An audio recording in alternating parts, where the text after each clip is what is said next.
What's up, people? We are here at Ridetech, standing in front of a 392 Hemi Scat Pack Charger. We are about to install a set of Ridetech coilovers on this very car, and we're going to show you how to do it.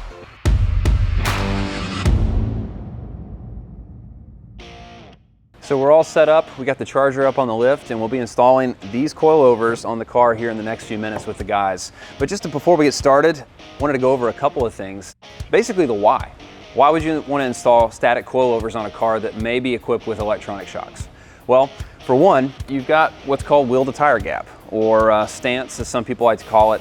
It's the overall attitude with which the car has when it's sitting on the ground. And while yes, you can change modes with an electronic shock package on the car, one thing you can't do is manually adjust the ride height, which is advantageous if you're going to be autocrossing the vehicle, doing track days with the vehicle, or competing in any sort of serious motorsport with the car.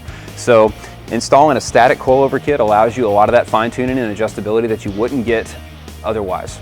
So with this 392 Scat Pack, one of the things about it is the fact that it does have electronic shocks on it that we'll be removing. And so to keep the computers happy, one of the things you've got to install is a shock delete kit from Shock Delete Engineering.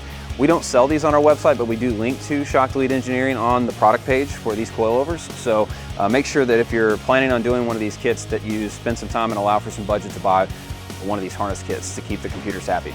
So if you're looking to do this install yourself, I would allot yourself an afternoon at least. If you're pretty familiar with doing these, you've done coilover installations before or installed different shocks on vehicles, then it may take you a little bit less time. It may be helpful to have a friend there with you too.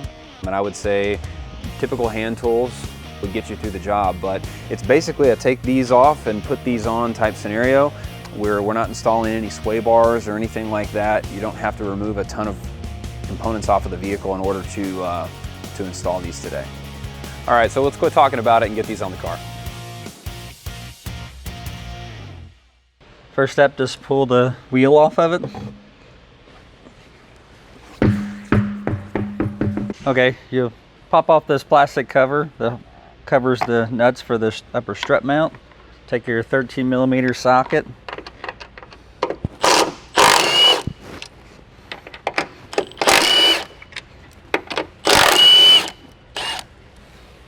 So now I'll have a 21mm and a 10mm, and I'm going to remove the nut off the upper sway bar mount here.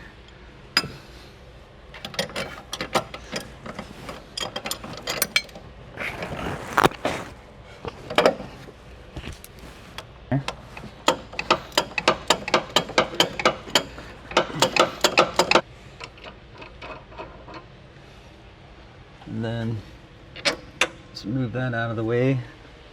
Now that we've got the sway bar end link removed, we will remove the lower shock bolt with an 18mm socket.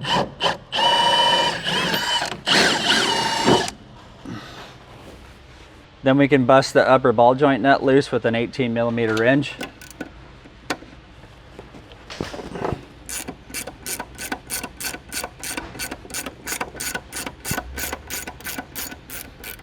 I like to leave them on there just a little loose, and then you can smack the spindle so it don't just fall to the ground and come apart on you.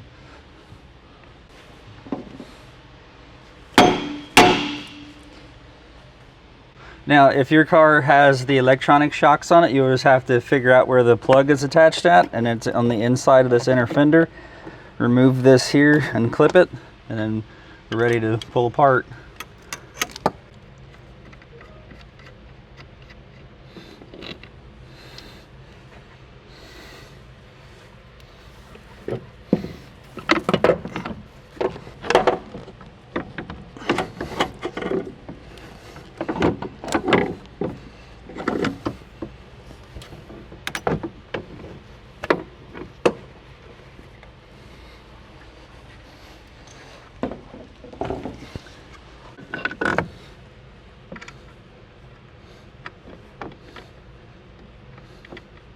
I like to put the nut back on just to hold the spindle up so this don't fall over and stretch and hurt the brake line or the ABS line.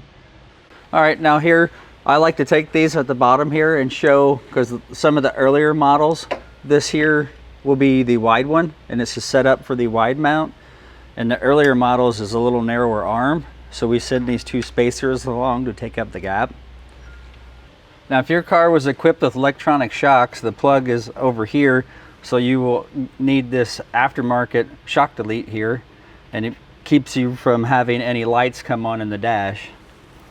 And you can plug this in and then tuck it back out of the way, tie it in with a zip tie or something hidden back behind here like so. All right, now when you go to put it back in, make sure your sway bar tab is on the back side of the strut, and then look at your orientation of the top 3 holes just to help yourself when you go together.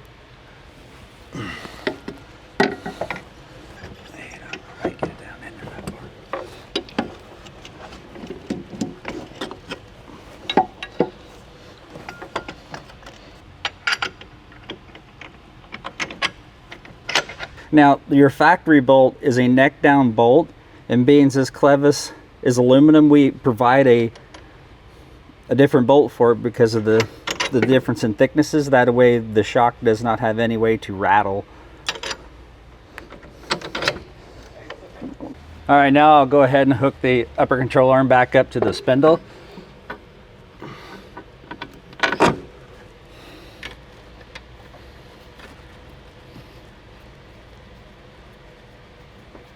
Now we can go ahead and reinstall the sway bar end link back onto the coilover.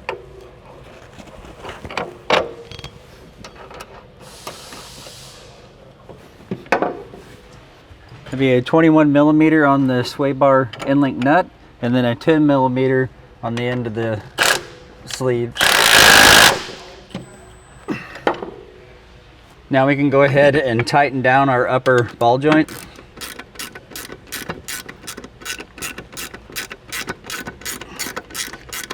All right, now we can take a 22 millimeter and a 21 millimeter and tighten up the lower strut bolt.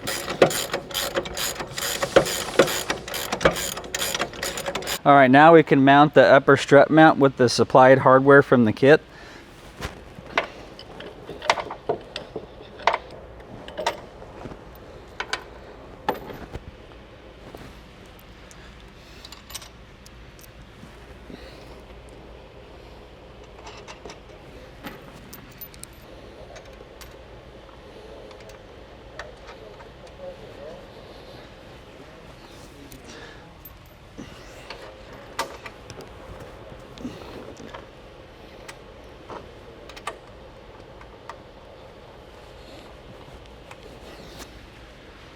Now we can take a 9/16 socket and a wrench and tighten the upper hardware.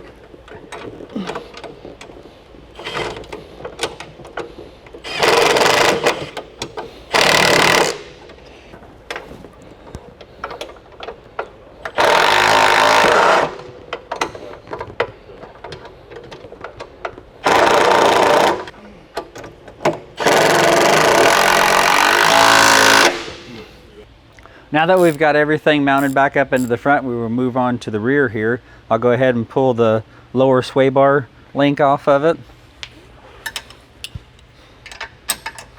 Get it back up in there.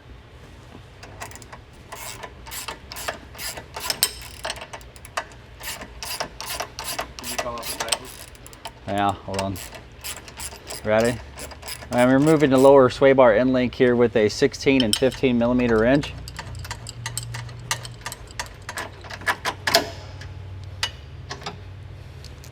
Now I'll go ahead and remove the lower shock bolt with a 15 millimeter socket and an 18 millimeter wrench.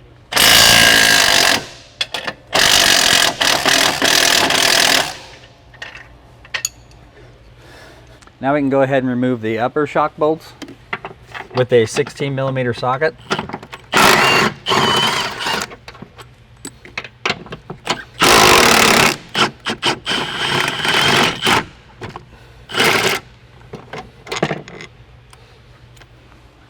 Now I'll go ahead and remove the electronic portion of the shock here. Just take a pair of side cuts or something, or you actually got the right tool, you can pop it out. And it's just literally plugged in right underneath the frame here. All right, now we'll remove the lower bolt and try to get the shock out of our way.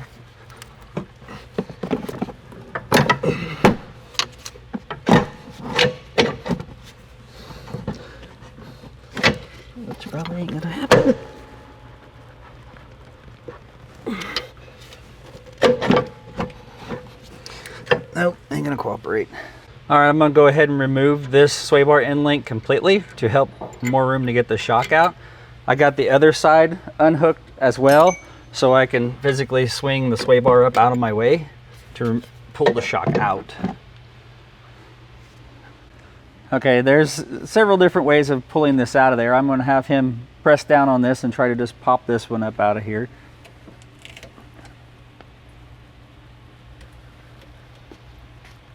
Maybe underneath it.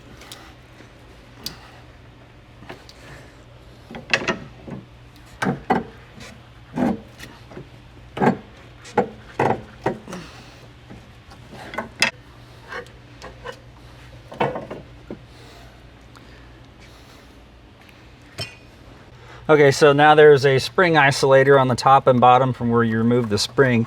You want to pull them out because there's nothing to hold them in there anymore. And if you'd ever go back to a stock, you would have these with your old parts. We got two spacers here that goes into the bottom of the shock to adapt to the width of the lower control arm.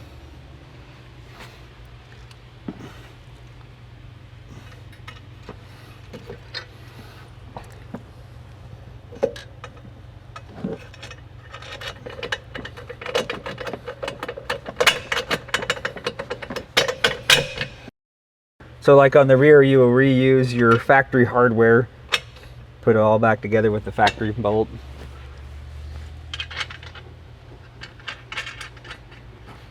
The upper will be the same factory hardware again. We just pull this down.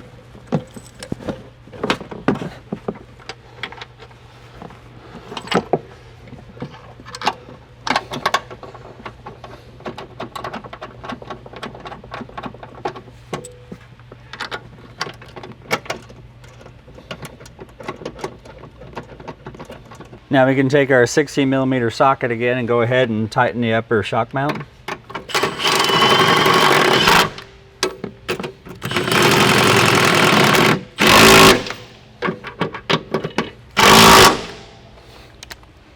Now we can take our 15mm socket and 18mm wrench and retighten the lower shock bolt.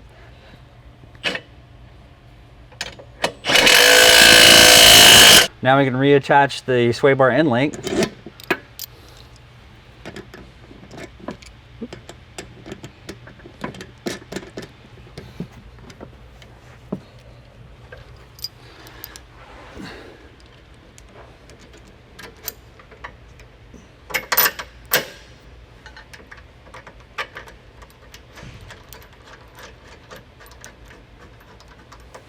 Now with our 15 and 16mm wrench, we can retighten the upper sway bar end link.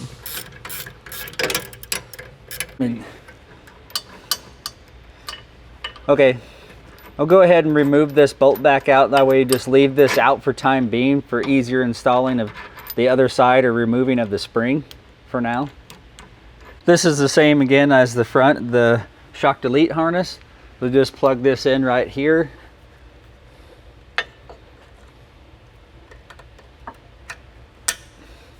And just zip tie or tie this back somewhere out of your way where it ain't harmed. Okay, you can go through and do the same process as we done on the driver's side here onto the passenger side. Get everything reassembled over there, then set car down, torque everything back to specs, and you're good to go.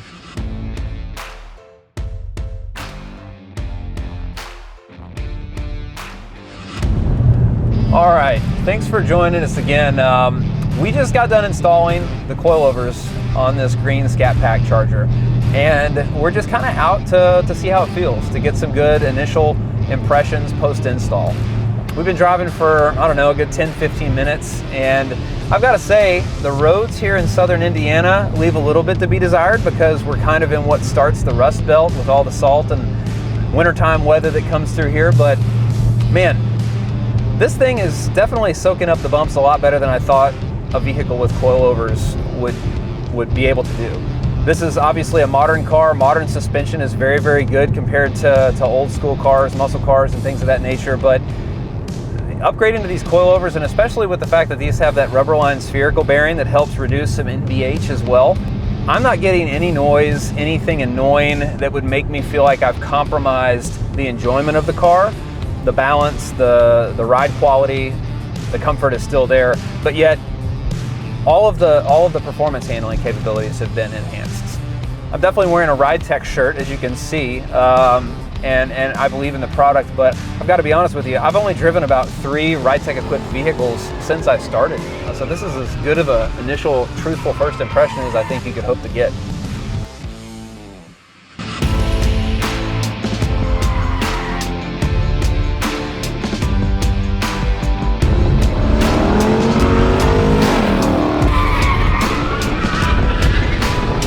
All right, well, thanks for tuning into this video. We really enjoyed installing this Ridetech coilover system on this F8 Green Charger Scat Pack. So far, we're really enjoying the way that it handles.